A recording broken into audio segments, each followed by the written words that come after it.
Olá, boa tarde, me chamo Pedro e vou falar um pouquinho sobre o CEP, né? Vou começar aí dando a introdução do trabalho e prosseguindo aí com os demais slides, tá? O nosso grupo é composto por eu, Pedro, a Karen Bueno, o Evandro Melo e a Tainá Macedo. Então vamos lá.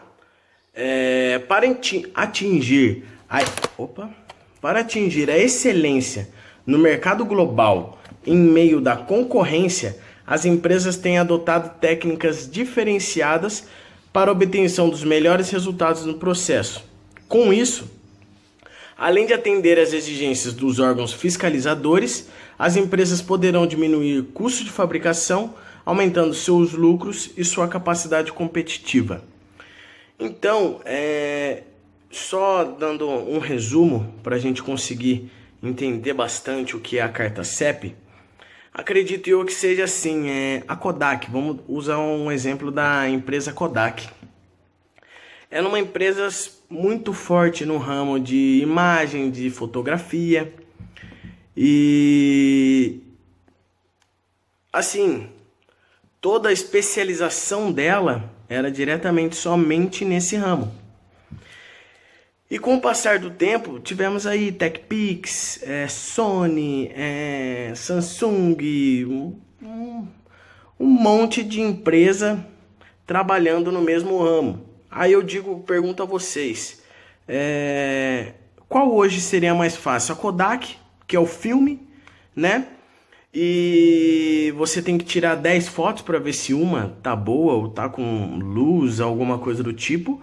Ou a câmera digital, que você fotografa, olha, não ficou bacana, apaga, né? Fotografa novamente, olha, não ficou bacana, e assim vai. Acredito eu, na minha opinião, na minha experiência e na minha facilidade, eu prefiro a câmera digital do que a câmera filme. É claro, existem fotógrafos que devem preferir. Porém, o que acontece é assim, a empresa, ela precisa atingir o público. Qual público? Não sabemos. Entendeu? O público é aquilo que você vende. Então hoje, se eu vendo camiseta de futebol masculina, quem vai comprar é quem adora basquete? Não. É quem adora futebol e que seja homem, né? Ou uma mulher que saiba que o marido adora futebol. E assim vai. Então, você precisa agradar o público. Então, conforme Souza disse em 2002... o sucesso de uma empresa está efetivamente baseado na capacidade de atender às experiências dos clientes e consumidores e também dos órgãos competentes. Então, essa é a reflexão do CEP. Você precisa estar atendendo aí os seus clientes e consumidores para poder estar finalizando todo o processo e fazendo a venda em grande quantidade. Beleza? Agora passando por slide 2, é assim, ó. O CEP é uma filosofia e método de gerenciamento da qualidade muito utilizado no Lean. Uma ferramenta maravilhosa é o nosso Lean, que consiste em um conjunto de técnicas e habilidades baseadas nas estatísticas que auxiliam no controle e de um dado processo. Tá? Já já eu volto aí e explico um pouquinho sobre o Lean. E as principais ferramentas utilizadas são o histograma, folha de controle, gráfico de Pareto, diagrama de concentração de defeitos e diagrama de dispersão e gráfico de controle. Certo?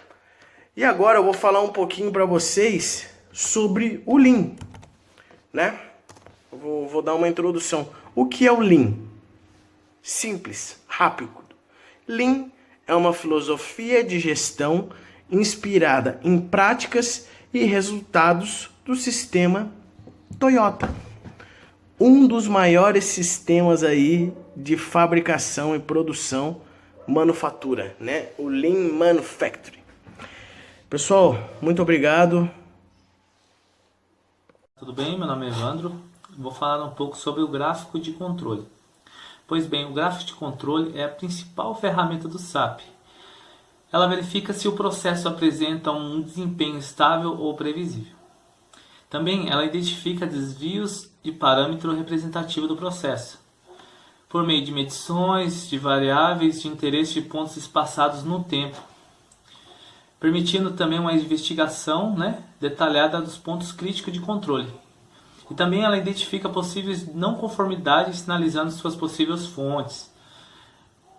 Como a figura 1 nos mostra, o gráfico é composto por linha central, um par de limites de controle superior e inferior, e valores característicos que representam o estado de um processo.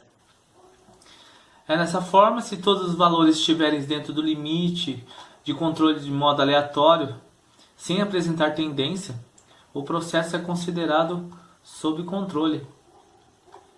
Também tem as etapas de processo.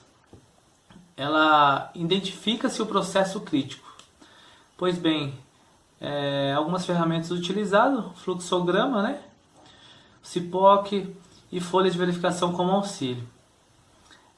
Também devem ser escolhidas os processos e apresentam maior instabilidade ou maior incidência de não conformidade. Determinação das características que devem ser controladas.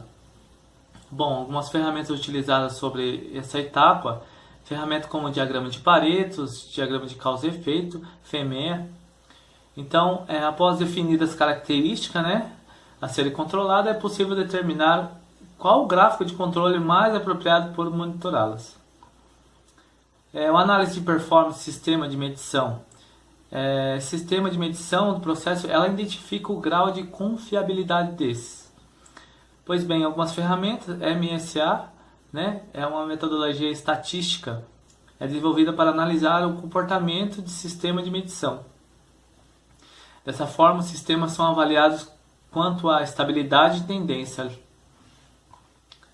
Planejamento de construção, da construção dos gráficos de controle. A definição de limites, controle de planejamento, da avaliação dos índices de estabilidade. A implantação de controle estatístico de processo. É um conjunto com um sistema gerencial voltado para a melhoria contínua. Avaliação da capacidade dos processos.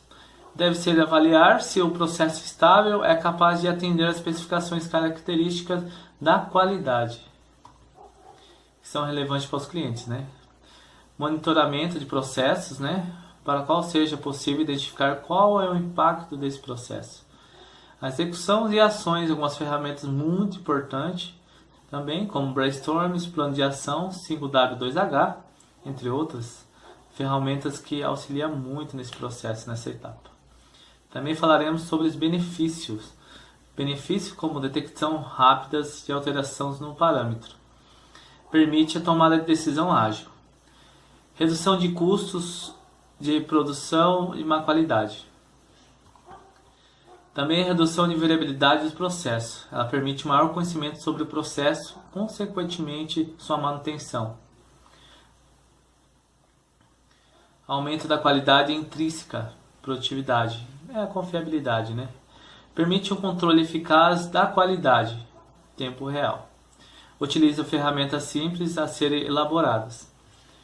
E também proporciona profundas mudanças culturais benéficas para a empresa, por meio de melhoria contínua e processo de implementação do método preventivo.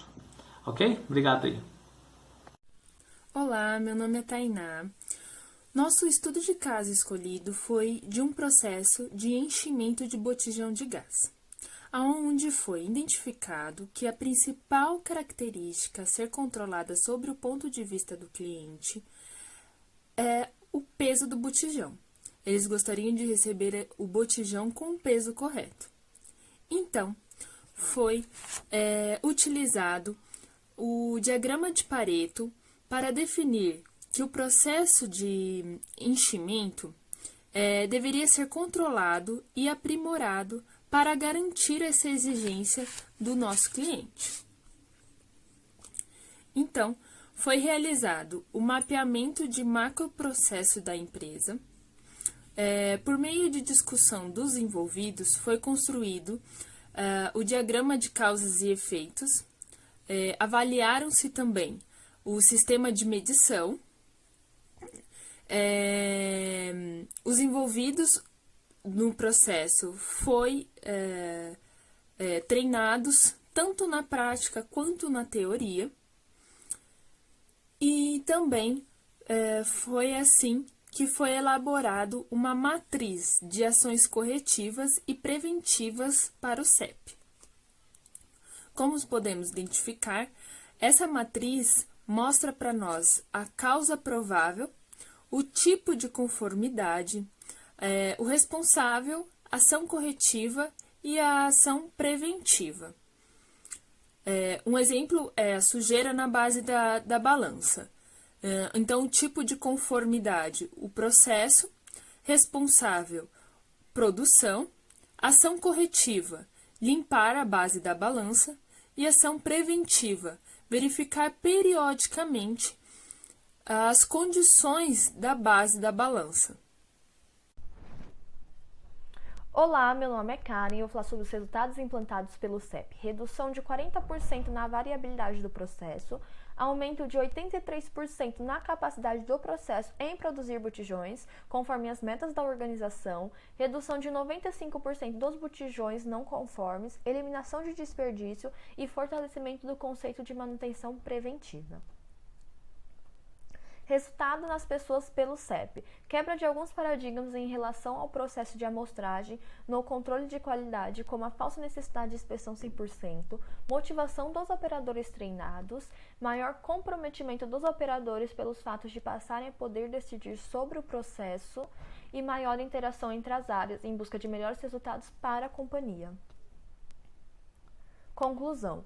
Ao término do estudo de caso, identificou-se que, quanto maior a aderência à ferramenta, menor a variabilidade dos pesos dos botijões. Assim, conclui-se a importância da aplicação das ferramentas de qualidade, não somente para a correção de falhas, mas também para a otimização do processo e evitar desperdícios futuros, aumentando a confiabilidade do processo da companhia.